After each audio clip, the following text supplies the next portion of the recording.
লজ্জাপতি গাছ। লজ্জাপতি গাছ আজ বিলুপ্তর পথে। এই যে লজ্জাপতি গাছ,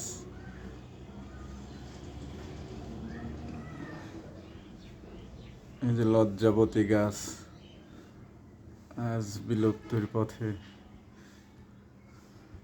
1 বছর আগে একটা চারা কিনা ছিল, সেই চারার থেকে গাছটা এখনো আছে।